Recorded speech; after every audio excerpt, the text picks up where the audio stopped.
নমস্কার, আপনারা দেখছেন হাই নিউজ নেটওয়ার্ক। নিউজ টুডেতে আপনাদের সঙ্গে আমি অমৃতা। শুরুতেই চোখ রাখবো গুরুত্বপূর্ণ খবরের দিকে। উত্তর 24 পরগনার নোয়াপাড়াতে এক শিশুর ক্ষতবিক্ষত দেহ উদ্ধার হয়েছে।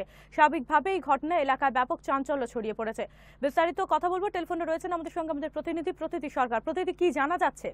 হ্যাঁ অমৃতা, আজকে সকালবেলা পিনকল অগ্রোডে নোয়াপাড়া থানার অন্তর্গত এই এলাকাটি, তো পোস্ট অফিসের সামনে, অগ্রোডে পোস্ট অফিসের সামনে প্রথমে মানুষ আস্তাকুড়ের মধ্যে একটি সদ্যজাতের দেহ দেখতে পায় এবং তারা কাছে গিয়ে দেখেন যে একদম ক্ষতবিক্ষত অবস্থায় পড়ে আছে শিশুটির দেহ, একদমই সদ্যজাত।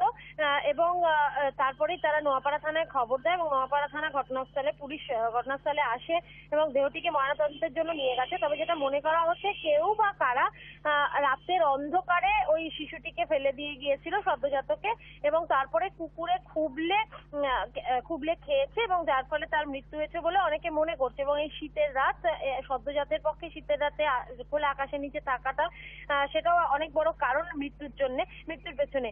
তো এখন ময়নাতদন্তে গেছে। তবে তোমাকে জানিয়ে রাখি, যেটি সদ্যজাতর যে দেহটি পাওয়া গেছে সেটি মানে কোনো শিশু, কন্যা নাকি পুত্রের, সেটা কিন্তু এখনো পর্যন্ত বোঝা যাচ্ছে না, কারণ কুবলে খেয়ে নিয়েছে পুরো অনেক জায়গা শরীরে।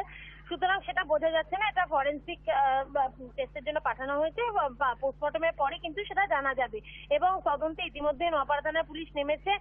কে বা কারা এই ঘটনাটা ঘটেছে তার তদন্ত কিন্তু শুরু হয়েছে এবং স্থানীয় যারা রয়েছে তারা কিন্তু এই ধরনের ঘটনা কোনোদিনও ওই এলাকায় দেখেননি। এবং আজকের এই ঘটনার পরে তারা যথেষ্ট বিস্মিত এবং তাদের মধ্যে যথেষ্ট ক্ষোভ রয়েছে, কারণ যত যাই হোক একটা সদ্যজাতকে এটা একটা খুন করা হয়েছে এবং এটার যথেষ্ট নিন্দা করছেন তারা। অমৃতা, অনেক ধন্যবাদ। আমরা কথা বললাম আমাদের প্রতিনিধি প্রতীতি সরকারের সঙ্গে। আপনাদের জানিয়ে রাখতে চাইব, উত্তর 24 পরগনার নোয়াপাড়াতে পিনকল মোড়ে আজকে পোস্ট অফিসের সামনে একটি সদ্যজাতের দেহ উদ্ধার করা হয় এবং স্থানীয় বাসিন্দারা প্রথমে দেখতে পান এবং তারপর তারা নোয়াপাড়া থানাতে খবর দিলে সেখানে পুলিশ আসে এবং ঘটনাস্থলে এই মুহূর্তে সেই শিশুর দেহ নিয়ে যাওয়া হয়েছে ময়না তদন্তের জন্য। কে বা কারা এই ঘটনা ঘটিয়েছে তা নিয়ে তদন্ত শুরু করেছে পুলিশ।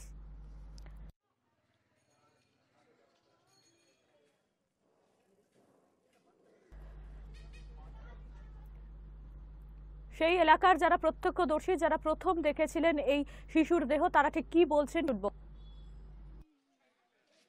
7টার সময় আমরা যখন এখান থেকে যাওয়ার সময় আমরা দেখছি এখানে মানে একটু মাছি ফাঁচি লাগছে, ভিড় রয়েছে কুকুর টুকুর। তখন যাওয়ার সময় আমরা মাথাটা দেখতে পারি, হাত, আরও সামনে গিয়ে দেখছি তখন একটা বাচ্চার বডি পড়ে আছে।